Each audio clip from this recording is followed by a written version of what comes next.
रुको जरा, सबर करो। बोला धक्का मुक्की नहीं करने का, आराम से लेने का। हाँ, 95 करोड़ रुपए थे 2019 में। 295 से ये जंप करके कितना हो गया? 3,562 करोड़ रुपए केवल 5 वर्षों के अंदर। 11 गुना कांग्रेस से ज्यादा हुआ। कांग्रेस के 315 करोड़ रुपया कांग्रेस के अकाउंट में था। रेशियो क्या था? 60-40 से कम होकर के ये रेशियो बन गया 90-8 का। भाजपा के अकाउंट में है 10,107 करोड़ रुपया, 10,107 करोड़ रुपया, और कांग्रेस के 133 करोड़ रुपया। 99:1 के रेशियो में ऑपोजिशन का और रूलिंग पार्टी का। रुको जरा, सबर करो। बोला धक्का मुक्की नहीं करने का, आराम से लेने का। हाँ, 2014 में भाजपा के बैंक अकाउंट में 295 करोड़ रुपए थे। 2019 में 295 से ये जंप करके कितना हो गया? 3,562 करोड़ रुपए केवल 5 वर्षों के अंदर। और साथ साथ में कितने गुना कांग्रेस से ये आगे हुआ? 11 गुना कांग्रेस से ज्यादा हुआ। कांग्रेस के 315 करोड़ रुपया कांग्रेस के अकाउंट में था। रेशियो क्या था? 60-40 से कम होकर के ये रेशियो बन गया 90-8 का। उसके बाद में 2024 आता है और चौंकाने वाली फिगर। सभापति महोदय 3,562 करोड़ से बढ़कर के भाजपा के खातों में कितने पैसे भाजपा के अकाउंट में है? 10,107 करोड़ रुपया, 10,107 करोड़ रुपया, और कांग्रेस के 133 करोड़ रुपया। 75 गुना भाजपा के पास में कांग्रेस से ज्यादा पैसे बैंक अकाउंट के अंदर है। तो किस तरीके से लेवल प्लेइंग फील्ड है, किस तरीके से विपक्ष जो है सत्ताधारी पार्टी का मुकाबला करेगी? और रेशियो क्या है? 99:1 का रेशियो। 99:1 के रेशियो में ऑपोजिशन का और रूलिंग पार्टी का पैसा बैंक अकाउंट के अंदर जमा है। किस तरीके से आप सोचते हैं कि लोकतंत्र जिंदा होगा? किस तरीके से आप सोचते हैं कि लेवल प्लेइंग फील्ड यहां पे होगा? ये हम लोगों को समझ नहीं आता। में भाजपा के बैंक अकाउंट में 295 करोड़ रुपए थे। 2019 में 295 से ये जंप करके कितना हो गया? 3,562 करोड़ रुपए केवल 5 वर्षों के अंदर। और साथ साथ में कितने गुना कांग्रेस से ये आगे हुआ? 11 गुना कांग्रेस से ज्यादा हुआ। कांग्रेस के 315 करोड़ रुपया कांग्रेस के अकाउंट में था। रेशियो क्या था? 60-40 से कम होकर के ये रेशियो बन गया 90-8 का। उसके बाद में 2024 आता है और चौंकाने वाली फिगर। सभापति महोदय 3,562 करोड़ से बढ़कर के भाजपा के खातों में कितने पैसे भाजपा के अकाउंट में है? 10,107 करोड़ रुपया, 10,107 करोड़ रुपया, और कांग्रेस के 133 करोड़ रुपया। 75 गुना भाजपा के पास में कांग्रेस से ज्यादा पैसे बैंक अकाउंट के अंदर है। तो किस तरीके से लेवल प्लेइंग फील्ड है, किस तरीके से विपक्ष जो है सत्ताधारी पार्टी का मुकाबला करेगी? और रेशियो क्या है? 99:1 का रेशियो।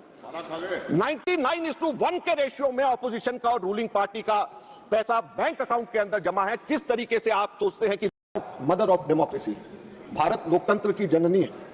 लेकिन जो तथ्य आज मैं इस सभा के अंदर रखूंगा, सभा पटल पे रखूंगा, वे चीख चीख करके गवाही दे रही हैं कि भारत में शायद यह जननी अब जीवित नहीं है। शर्तें होती हैं कि 3 कसौटियों पे खड़ा उतरना पड़ता है। सबसे पहला लेवल प्लेइंग फील्ड, समान अवसर सभी के सभी दलों के लिए। दूसरा ट्रांसपेरेंसी, पारदर्शिता, और तीसरा क्रेडिबिलिटी, विश्वसनीयता। सबसे पहले अगर हम लेवल प्लेइंग फील्ड की बात करें तो मैं केवल आंकड़ों के ऊपर जाऊंगा। सभापति महोदय, मैं कांग्रेस पार्टी का कोषाध्यक्ष भी हूं, राज्यसभा के एमपी के साथ साथ। सभापति महोदय, पिछले 2-3 वर्षों से मैं हर इलेक्शन के बाद जैसे सभी पार्टीज को अपना हिसाब किताब देना होता है वो मैं दे रहा हूं, और जाहिर बात है कि मैं दूसरी पार्टीज का भी जो हिसाब किताब होता है उसको भी मैं देखता हूं। इलेक्शन कमीशन की वेबसाइट पे पब्लिक के लिए, सबके लिए वो वहां पर रहता है। सभापति महोदय, आप बड़े हैरान होंगे, सदन बड़ा हैरान होगा, मैं कुछ आंकड़े देना चाहता हूं। हर इलेक्शन के बाद हम ये बताते हैं कि कितना पैसा खर्च हुआ, और साथ में ये भी बताते हैं कि कितना पैसा हमारे बैंक अकाउंट के अंदर है। और ये लेवल प्लेइंग फील्ड की बात इससे निकल करके आती है। 2004 के अंदर भाजपा के बैंक बैलेंस, बैंक अकाउंट के अंदर 2004 के बाद 88 करोड़ थे। हमारे कांग्रेस के बैंक के अंदर 38 करोड़ थे। लगभग 2 गुना भाजपा के हमसे ज्यादा थे। हमारी सरकार आई, ज्यादा हमारी स्ट्रेंथ थी, तो ज्यादा स्ट्रेंथ के बेसिस पे हमें ज्यादा पैसा मिला। और भाजपा के बैंक के अंदर 150 करोड़ रुपए 2009 के बाद में आए, और कांग्रेस के बैंक अकाउंट के अंदर जमा 221 करोड़ रहे। ये 1.47 टाइम्स कांग्रेस के ज्यादा थे। 60-40 का रेशियो था। 2014 के बाद भी यह रेशियो 60-40 का रहा। अब उसके बाद 5 साल भाजपा आती है। 2014 में भाजपा के बैंक अकाउंट में 295 करोड़ रुपए थे। 2019 में 295 से ये जंप करके कितना हो गया? 3,562 करोड़ रुपए केवल 5 वर्षों के अंदर। और साथ साथ में कितने गुना कांग्रेस से ये आगे हुआ? 11 गुना कांग्रेस से ज्यादा हुआ। कांग्रेस के 315 करोड़ रुपया कांग्रेस के अकाउंट में था। रेशियो क्या था? 60-40 से कम होकर के ये रेशियो बन गया 90-8 का। उसके बाद में 2024 आता है और चौंकाने वाली फिगर, सभापति महोदय, 3,562 करोड़ से बढ़कर के भाजपा के खातों में कितने पैसे भाजपा के अकाउंट में है? 10,107 करोड़ रुपया। 10,107 करोड़ रुपया। और कांग्रेस के 133 करोड़ रुपया। 75 गुना भाजपा के पास में कांग्रेस से ज्यादा पैसे बैंक अकाउंट के अंदर है। तो किस तरीके से लेवल प्लेइंग फील्ड है, किस तरीके से विपक्ष जो है सत्ताधारी पार्टी का मुकाबला करेगी। और रेशियो क्या है? 99:1 का रेशियो। 99:95 करोड़ रुपए थे। 2019 में 295 से ये जंप करके कितना हो गया? 3,562 करोड़ रुपए केवल 5 वर्षों के अंदर।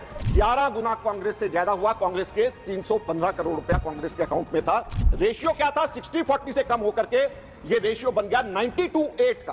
भाजपा के अकाउंट में है 10,107 करोड़ रुपया। 10,107 करोड़ रुपया। और कांग्रेस के 133 करोड़ रुपया। 99:1 के रेशियो में ऑपोजिशन का और रूलिंग पार्टी का। राज्यसभा की कार्यवाही गुरुवार को उस समय और रोचक हो गई जब कांग्रेस के सांसद अजय माकन ने बहस की शुरुआत ही एक तीखे सवाल से की। उन्होंने पूछा, क्या यह सरकार सचमुच जीवंत लोकतंत्र की 3 बुनियादी कसौटियों समान अवसर, पारदर्शिता और विश्वसनीयता पर खरी उतरी है? माकन ने बताया कि वह खुद कांग्रेस के कोषाध्यक्ष है और पिछले कई वर्षों से पार्टी की आय व्यय रिपोर्ट तैयार करते हैं। इसी वजह से उन्होंने अन्य दलों के आंकड़े भी बारीकी से देखे हैं और यही से उनके सवालों की पृष्ठभूमि तैयार हुई है। आय व्यय में चौंकाने वाला बदलाव। उन्होंने कहा कि 2004 से 2014 के बीच कांग्रेस और बीजेपी की आय और व्यय का अनुपात 60-40 रेशियो रहा है, लेकिन 2019 में अचानक 8 और 92 रेशियो पहुंच गया है। एक ऐसा अंतर जिसे माकन ने अविश्वसनीय बताया। बीजेपी की आय में लगातार 11% सालाना वृद्धि और दूसरी ओर कांग्रेस की धीमी होती आर्थिक क्षमता। माकन के अनुसार यही असमानता लोकतंत्र की बुनियाद को हिलाती है। साथ में उन्होंने बैंक बैलेंस की कहानी बताई है। उन्होंने 20 साल के आंकड़े भी सदन में रखे हैं, कैसे बीजेपी बढ़ती जा रही है और कांग्रेस घटती जा रही है। जरा सुनिए उन्होंने क्या कुछ कहा और साथ में उनके कहे द्वारा आंकड़े भी आपको दिखाएंगे। 2014 में भाजपा के बैंक अकाउंट में 295 करोड़ रुपए थे। 2019 में 295 से ये जंप करके कितना हो गया? 3,562 करोड़ रुपए केवल 5 वर्षों के अंदर। और साथ साथ में कितने गुना कांग्रेस से ये आगे हुआ? 11 गुना कांग्रेस से ज्यादा हुआ। कांग्रेस के 315 करोड़ रुपया कांग्रेस के अकाउंट में था। रेशियो क्या था? 60-40 से कम होकर के ये रेशियो बन गया 90-8 का। उसके बाद में 2024 आता है और चौंकाने वाली फिगर, सभापति महोदय, 3,562 करोड़ से बढ़कर के भाजपा के खातों में कितने पैसे भाजपा के अकाउंट में है? 10,107 करोड़ रुपया। 10,107 करोड़ रुपया। और कांग्रेस के 133 करोड़ रुपया। 75 गुना भाजपा के पास में कांग्रेस से ज्यादा पैसे बैंक अकाउंट के अंदर है। तो किस तरीके से लेवल प्लेइंग फील्ड है, किस तरीके से विपक्ष जो है सत्ताधारी पार्टी का मुकाबला करेगी। और रेशियो क्या है? 99:1 का रेशियो। 99:1 के रेशियो में ऑपोजिशन का और रूलिंग पार्टी का पैसा बैंक अकाउंट के अंदर जमा है। किस तरीके से आप सोचते हैं कि लोकतंत्र जिंदा होगा, किस तरीके से आप सोचते हैं कि लेवल प्लेइंग फील्ड यहां पे होगा, ये हम लोगों को समझ नहीं आता। इन आंकड़ों को दिखाकर माकन ने पूछा कि इतने विशाल अंतर के बीच विपक्ष कैसे बराबरी से लड़ पाएगा। चुनाव से ठीक पहले 1 के रेशियो में ऑपोजिशन का और रूलिंग पार्टी का पैसा बैंक अकाउंट के अंदर जमा है। किस तरीके से आप सोचते हैं कि लोकतंत्र जिंदा होगा, किस तरीके से आप सोचते हैं कि लेवल प्लेइंग फील्ड यहां पे होगा, ये हम लोगों को समझ नहीं आता। सभापति महोदय, सिर्फ यहीं तक नहीं बात खत्म होती। 2024 के चुनाव से पहले 16 मार्च को चुनाव डिक्लेयर हुआ और उससे 1 महीना पहले 13 फरवरी को कांग्रेस के सारे खाते फ्रीज हो जाते, सारे खाते सील हो जाते और इलेक्शन कमीशन को हम लिखते हैं, कोई जवाब उसका नहीं आता। इनकम टैक्स डिपार्टमेंट कांग्रेस को 210 करोड़ रुपए का नोटिस देता और 210 करोड़ का नोटिस देता है, सारे खाते सील हो जाते हैं, चुनाव डिक्लेयर हो जाता है। उसके बाद हमारे बैंक अकाउंट से 135 करोड़ रुपया इनकम टैक्स अपने आप बाहर निकाल लेती है और उसके बाद में हमारे खाते 23 मार्च को खुलते हैं, जबकि इलेक्शन डिक्लेयर 16 मार्च को हो चुका है। हम लोग किस तरीके से इलेक्शन की तैयारी करेंगे, किस तरीके से प्रमुख विपक्षी दल इलेक्शन की तैयारी करेगा? लोकतंत्र की रक्षा करना हम सबका फर्ज। सरकार को एम्प्लॉयमेंट देना है, सरकार को डिफेंस का भी ध्यान रखना है, एक्सटर्नल अफेयर्स का भी ध्यान रखना है, नौकरियां भी देनी है, लोगों को खाने का भी देना है। लेकिन सरकार का सबसे बड़ा काम लोकतंत्र की रक्षा करना भी होता है, लेकिन उसके अंदर यह सरकार पूरी तरीके से विफल हो गई है। क्यों? क्योंकि एजेंसीज इस तरीके से डायरेक्ट किया जाता है। मैंने कोषाध्यक्ष होने के नाते मैंने बिजनेसमैन से बात करी, बड़े इंडस्ट्रियलिस्ट से बात करी। उनका यह कहना है कि कांग्रेस के समय में तो हम 60-40 के रेशियो में हम कर लेते थे, अब 90-10 को छोड़िए 95-5% के रेशियो के ऊपर भी हम लोग आपको नहीं दे सकते। हम लोग जैसे ही देते हैं हमारे पीछे ईडी और आईटी लग जाती है, हमारे को कोई काम नहीं करते। तो किस तरीके से हमारे देश के अंदर लोकतंत्र जिंदा रहेगा? आपने सभापति महोदय हमारे को कहा कि हम लोग अपने रूल्स के अंदर, मर्यादा के अंदर रह करके हम लोग अपनी बात करें, लेकिन जब पारदर्शिता की बात होती है तो बहुत महत्वपूर्ण बात, हरियाणा के अंदर चुनाव हुए, 5 अक्टूबर को इलेक्शन करोड़ केवल 5 वर्षों के अंदर 11 गुना कांग्रेस से ज्यादा हुआ। कांग्रेस के 315 करोड़ रुपया कांग्रेस के अकाउंट में था। रेशियो क्या था? 60-40 से कम होकर के ये रेशियो बन गया 90-8 का। भाजपा के अकाउंट में है 10,107 करोड़ रुपया, 10,107 करोड़ रुपया, और कांग्रेस के 133 करोड़ रुपया। 99:1 के रेशियो में ऑपोजिशन का और रूलिंग पार्टी का 0.19% की पोलिंग हुई। 6 अक्टूबर को अगले दिन वो 61.19% बढ़ करके 65.65% हो जाता है, और जब इलेक्शन की काउंटिंग होती है तो ये 68% हो जाता है। सभापति महोदय, 61% से 68%, 7% काउंटिंग के अंदर और पोलिंग डे के अंदर वोट परसेंटेज एकदम से कैसे बढ़ गई? कोर्ट जाया जाता। कल मैंने अमित शाह जी की स्पीच लोकसभा वाली सुनी। उन्होंने कहा कि 45 दिन के बाद कोर्ट से आप आदेश करवा लीजिए, 45 दिन के अंदर अंदर हो जाएगा।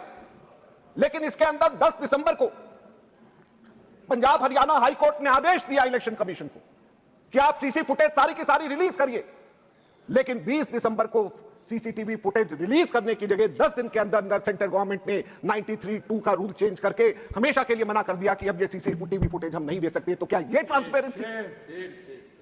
जब कोई गलत कार्य नहीं हुआ तो क्यों छुपाया जा रहा है? हाई कोर्ट के ऑर्डर्स को क्यों इस तरीके से दबाया जा रहा है?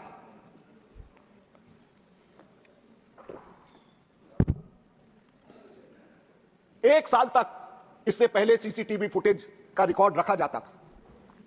उस एक साल की अवधि को कम करके 45 दिन कर दिया गया।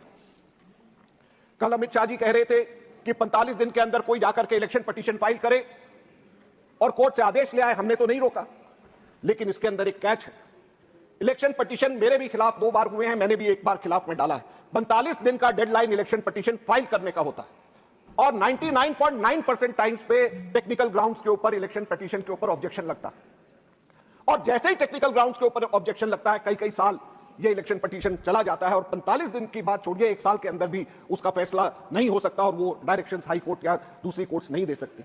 तो किस तरीके से हम ये उम्मीद करेंगे कि ट्रांसपेरेंसी रहेगी? लोगों की शिकायत होगी तो कहां पे जाएंगे?